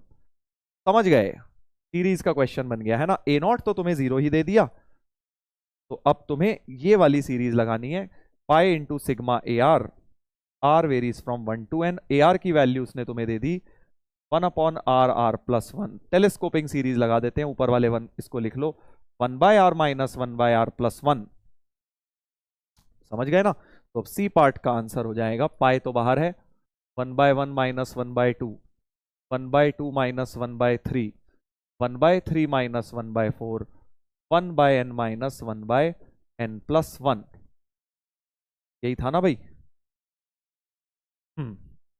nth वाले में ऐसा कुछ हो जाएगा, इस तरह से बन गया, ऐसे ऐसे कट रहा है, तो पाई कॉमन 1 माइनस 1/n+1, और लास्ट में n को इन्फिनिटी भी पहुंचाने को बोला है। देखो n को इन्फिनिटी भी पहुंचाना है, बहुत ही मजेदार आंसर बन गया भाई।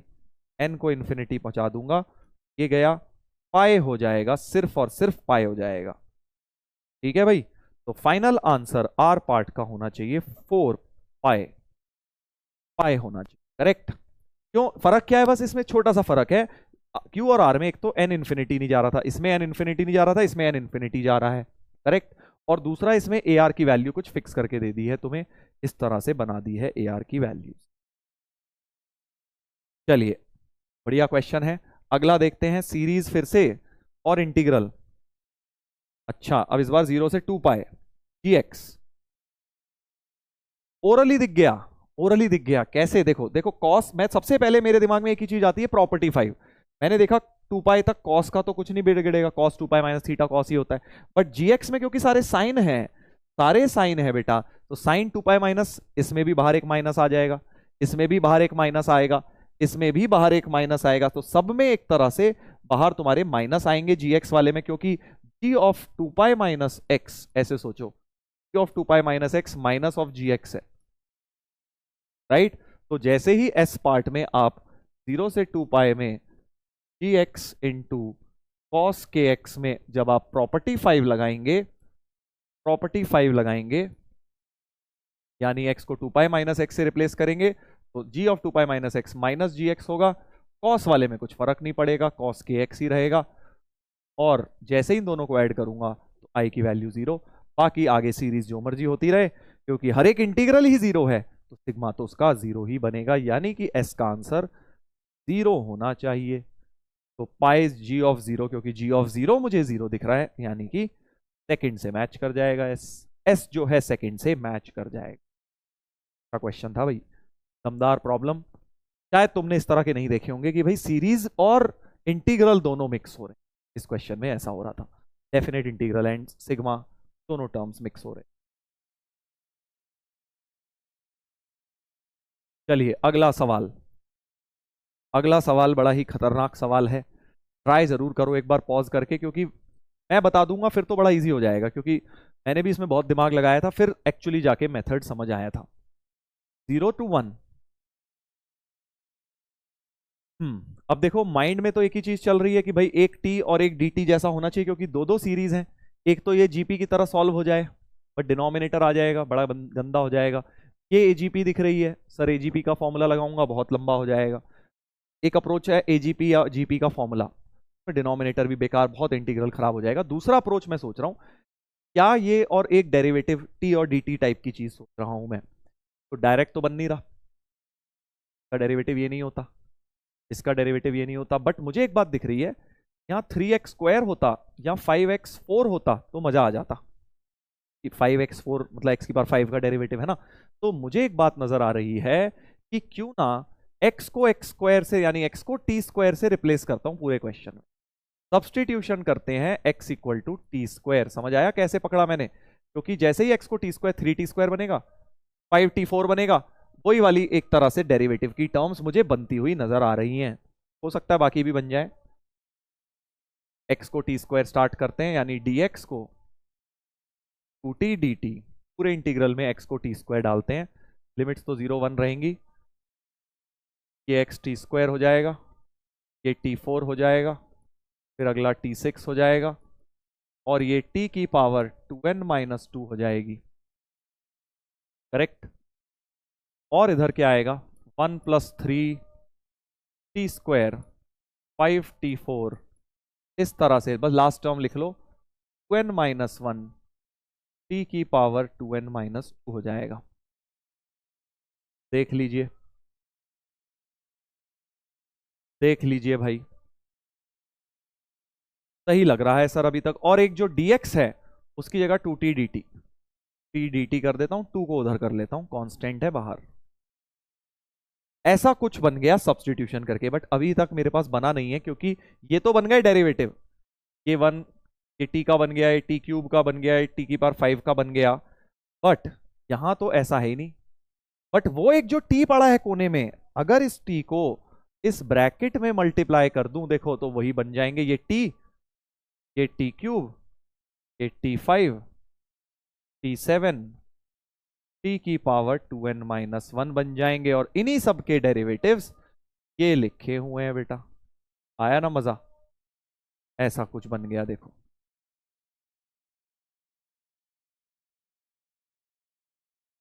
तो बेसिकली हमारे पास आ गया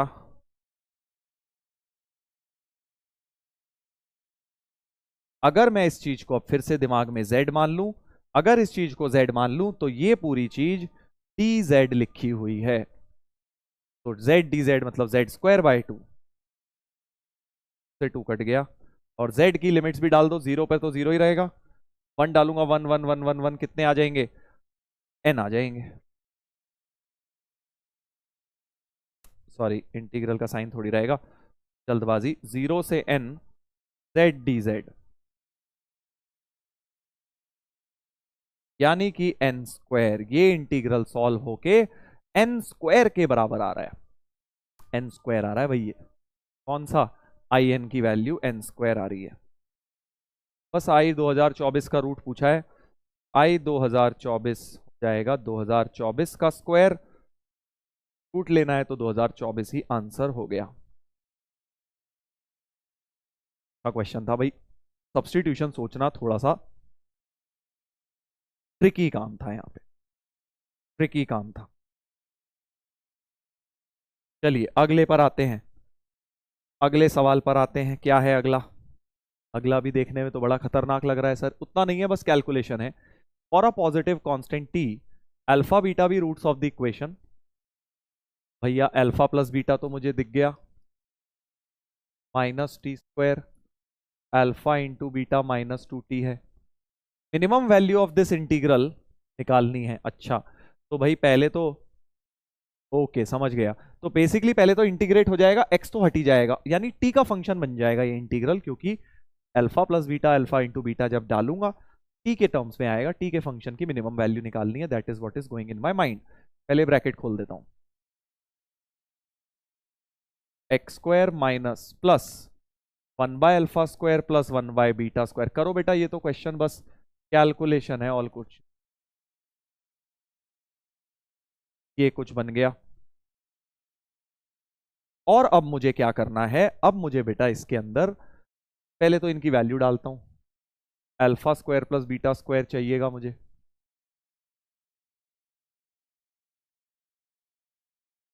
t4 प्लस 4t मिल जाएगा मुझे, t4 प्लस 4t मुझे मिल जाएगा। तो ठीक है, समझ गया। x² प्लस इसकी जगह क्या आ जाएगा? 1/α² प्लस 1/β² की वैल्यू हो जाएगी ये अपॉन इसका स्क्वायर यानी 4t², यानी t² बाय 4 अलग अलग कर लो plus 1/t। T square by 4 plus 1 by T, इसकी जगह रख देता हूं 1 by alpha square beta square की 4t स्क्वायर, ऐसा कुछ। अभी टी का फंक्शन बनाना है -1 से 2। अब तीनों के इंटीग्रल अलग अलग कर लो, क्योंकि विद रिस्पेक्ट टू एक्स चलना है। एक्स स्क्वायर डी एक्स अलग कर लो, एक्स स्क्वायर डी एक्स अलग कर लो, और ये t square by 4 plus 1 by t x d x अलग कर लो, और 1/4t square -1 by 2t into d x अलग कर लीजिए। तीनों इंटीग्रल अलग कर लिए। ये तो x³ बाय 3 हो गया, तो 1/3 2³ माइनस ऑफ -1 9 हो गया, यानी 3 आ जाएगा। ये तो 3 आ गया बेटा, ये तो 3 आ गया। इसमें क्या हो गया? अच्छा, ये ऑड फंक्शन है, x करने को x² बाय 2 कर सकते हो, पर -1 to 1 तो हटा ही देता हूं क्योंकि ऑड है। तो x² बाय 2 यानी कि 2 स्क्वायर -1 3/2 हो गया। ठीक है, ओरली कर दिया मैंने, तुम देख लेना, x dx कर लो। और वो तो x dx ही है, -1 से 2 सीधे 3 आ जाएगा। 3 टाइम्स 1/4t स्क्वायर -1/2t, ऐसा कुछ हो गया। तो अब आप देख सकते हो t का फंक्शन सा बन गया है। एक t का फंक्शन तैयार हो गया है। तो मेरे पास अब एक नया फंक्शन आ गया है जिसकी मुझे मिनिमम वैल्यू निकालनी है, ft बोल देता हूं उसे। तो ft बन गया 3 + 3/2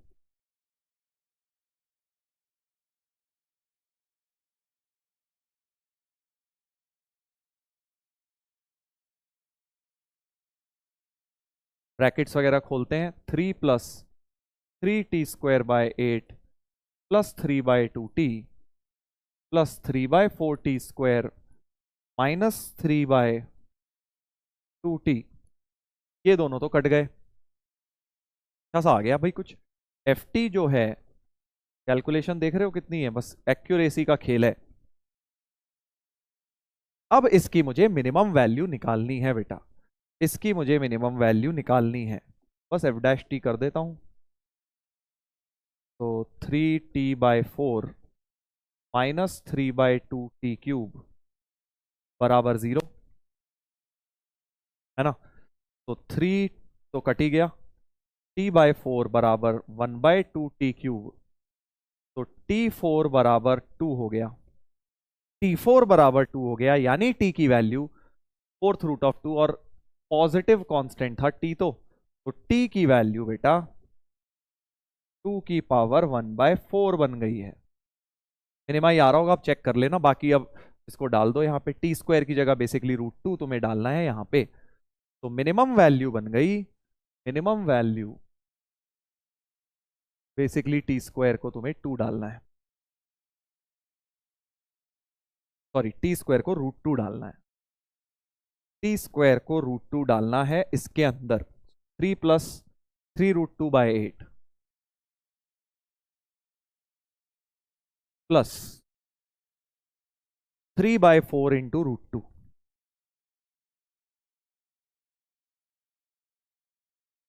तो आई थिंक एक √2 से मल्टीप्लाई और डिवाइड कर दो, तो ये हो जाएगा 3 + 3√2/8 प्लस 3√2/8, 3 + 6√2/8 हो गया। ऐसा कुछ कंपेयर करें, √a/b + c। अच्छा, √a/b + c 3 प्लस इसको लिख लो √18/16 है ना, ऐसे लिख सकता हूं। दो काट भी दो,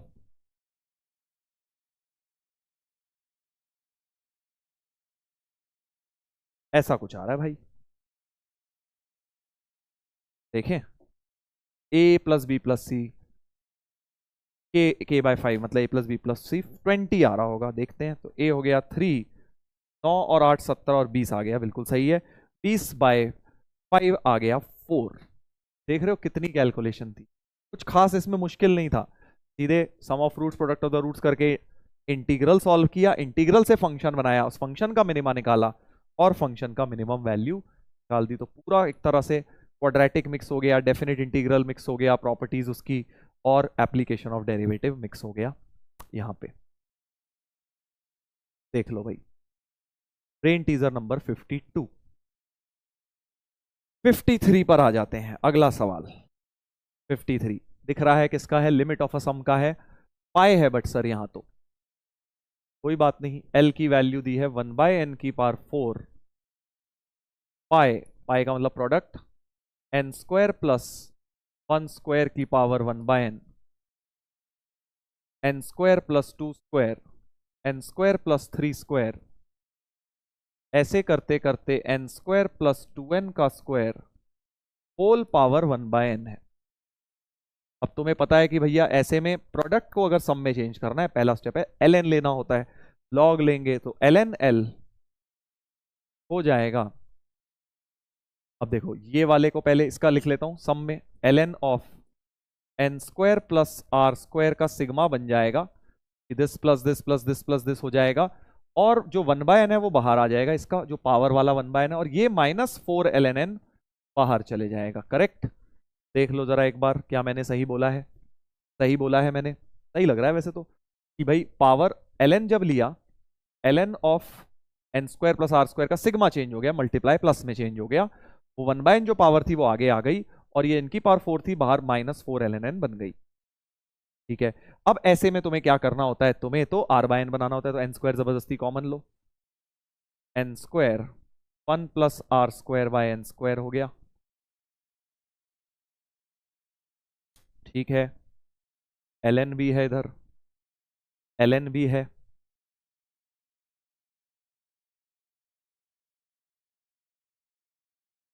तो अब फिर क्या करेंगे, ln n² को अलग कर लो, sigma ln n² plus sigma ln 1 plus r²/n² है ना, और इसके बाहर है 1/n, -4 ln n है, ध्यान से करना है भाई।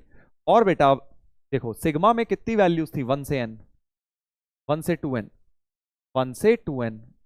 अब जो ln n² है, ln n² तो एक कांस्टेंट है ना, 2 ln n लिख लो इसको, और वो पूरा का पूरा बाहर आ जाएगा, तो ln कैपिटल L हो गया 2 ln n बाहर, और सिग्मा 1 से एक 1/n भी तो था, ये एक, ये 1/n भी है, 2 ln n बाहर,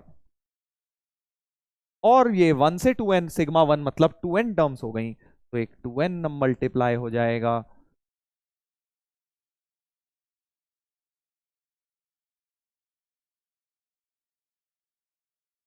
ऐसा कुछ।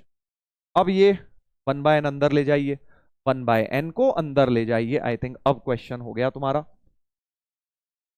तो ln l 1/n जब इसके साथ जाएगा, ये कटेगा, तो 2 × 2 4 ln n बचेगा, 4 ln n plus 1/n sigma,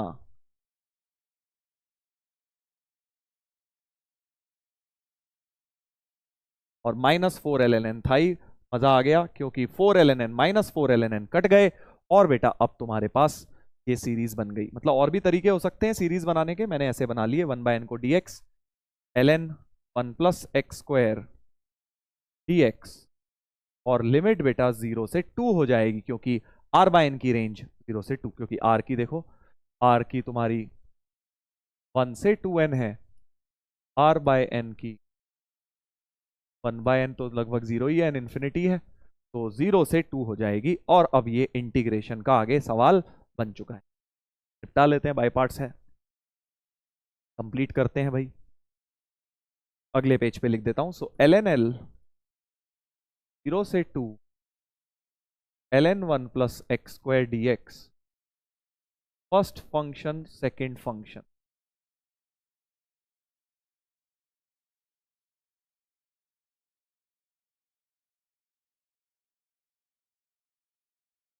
ऐसा कुछ। करेक्ट?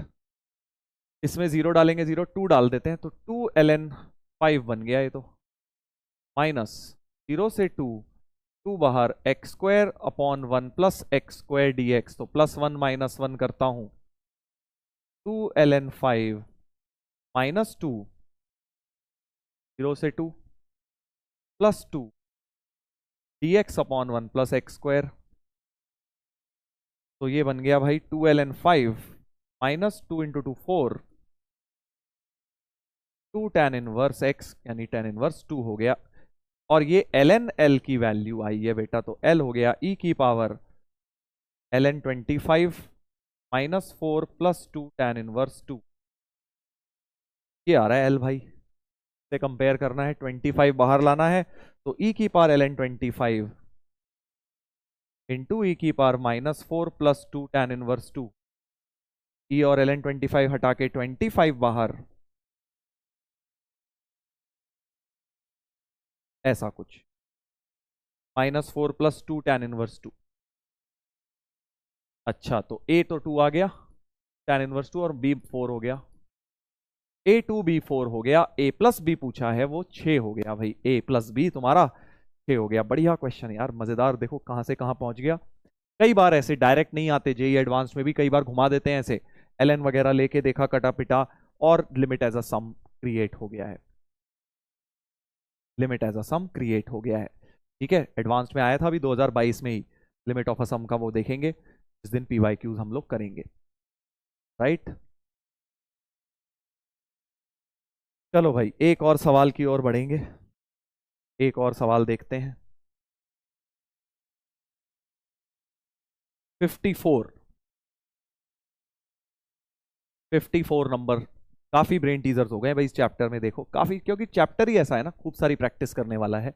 इसमें तो काफी खतरनाक सा लग रहा है, f g differentiable x square g of f x f dash g x, ये तो बड़ी अच्छी सी नजर आ रही है मुझे। ये देखो किसी का डेरिवेटिव होता है ना, डेरिवेटिव ऑफ फॉग एक्स है ये, F dash g x into जी डैश एक्स, हाँ। और इधर भी डेरिवेटिव ऑफ गॉफ एक्स लिखा है, देखो G dash F X into F dash X है ना, चेन रूल लगा हुआ है, और फॉग भी उधर है। अच्छा, और गॉफ इधर है, मजा आ गया। यानी गॉफ को एक काम करता हूं, उसके डेरिवेटिव के नीचे ले जाता हूं, फॉग को इधर ले आता हूं, तो मेरे पास हो गया x square into derivative of fog x upon fog x, है ना, equal to 1 minus 2x square derivative of gof x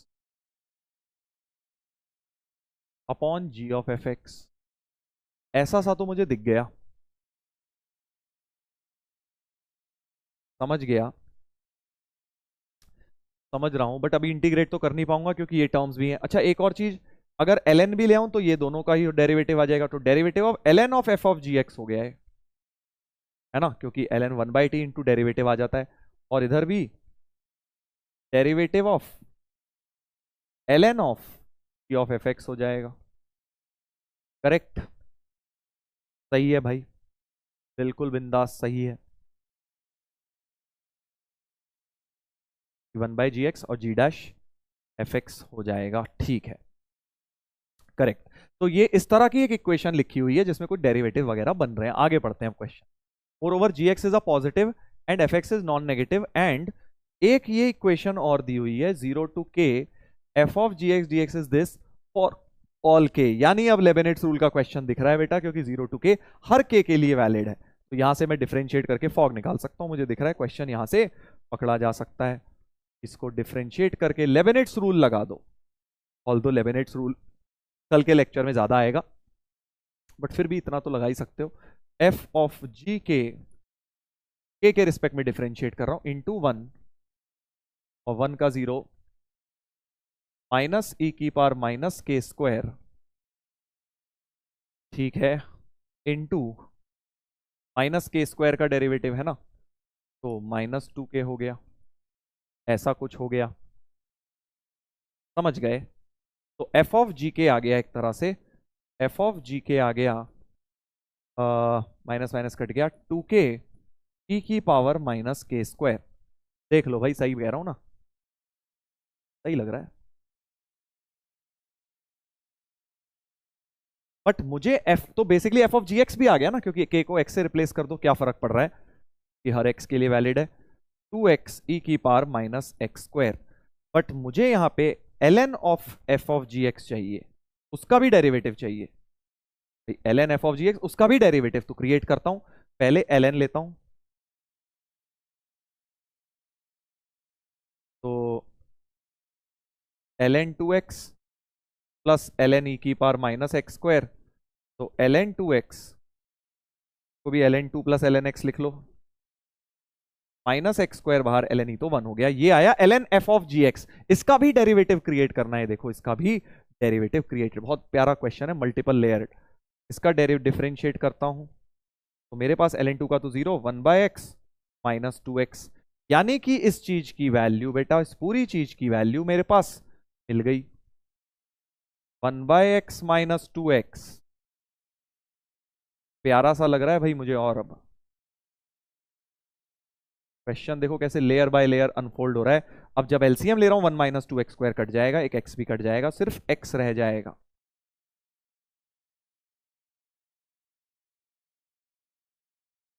तो हमारे पास आ गया derivative of ln gx equal to x।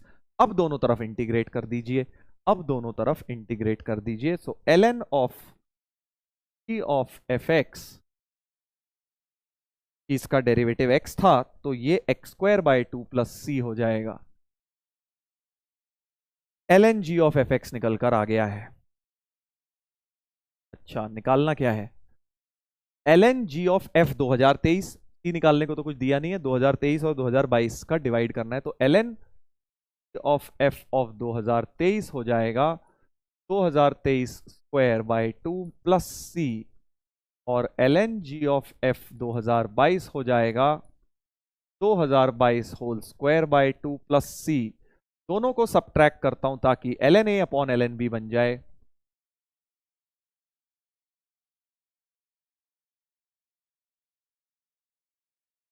C cut गया, 2023 का स्क्वायर माइनस 2022 का square whole bye 2।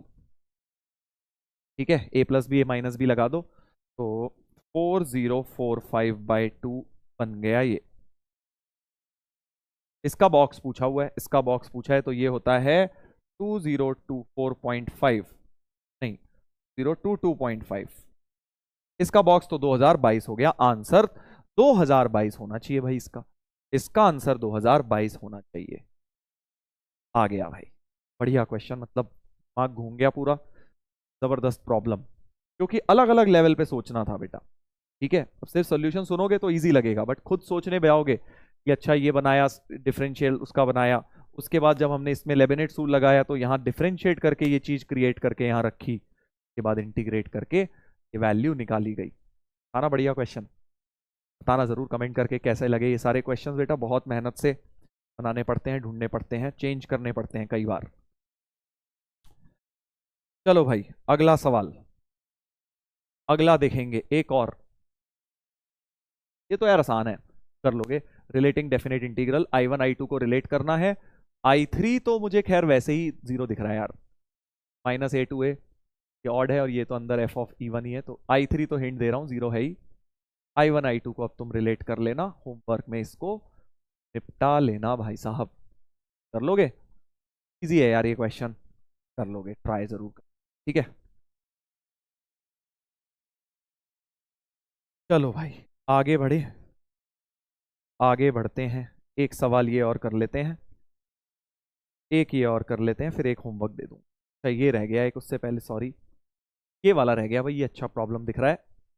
Theoretical question है, क्यों? क्योंकि इसमें डेटा बड़ा कम है, फंक्शन है ही नहीं एफ और जी, सिर्फ ये बताया गया है f x g x symmetrical है x equal to alpha plus beta by 2। Symmetry वाली बात आई थी पहले भी कि भाई सिमेट्री होती है जब, तो अगर x equal to this line के अबाउट सिमेट्रिक है, जैसे x इक्वल टू 2 के अबाउट सिमेट्री आई थी, तो f ऑफ 2 माइनस एक्स और f ऑफ 2 प्लस एक्स बराबर हुए थे, है ना? पे सिमेट्री जब आती है ऐसी, इसके अबाउट सिमेट्री तो f of alpha plus beta by 2 minus x f of alpha plus beta by 2 plus x के बराबर होंगे। सिमिलरली जी के लिए भी होगा, क्योंकि एफ एंड जी दोनों सिमेट्रिकल हैं। ठीक है, तो अब क्या करें? हमें अल्फा से बीटा इंटीग्रेट करना है एफ एक्स जी डैश, तो समझ तो आ रहा है बाई पार्ट्स लगना है यहाँ पे, है ना? बाई पार्ट्स तो लगना है, तो एफ एक्स इंटू जी डैश में मुझे दिख रहा है कि भैया बाई पार्ट्स तो लगेगा ही, क्योंकि तो सेकंड मानूंगा इसका इंटीग्रल अच्छा है, फर्स्ट मानूंगा alpha beta first function into integral of second minus integral of derivative of first.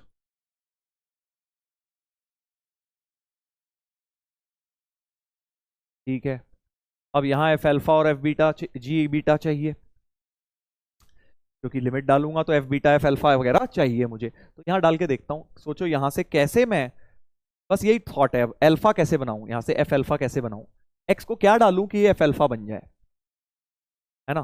तो भाई आप सर इसमें एक काम कर सकते हो, एक्स को एफ अल्फा या बीटा बनाना है ना अपने, alpha minus beta by to डाल लो, तो कि होगा कि अल्फा बाई टू कटेगा, beta by to F beta बन जाएगा इधर।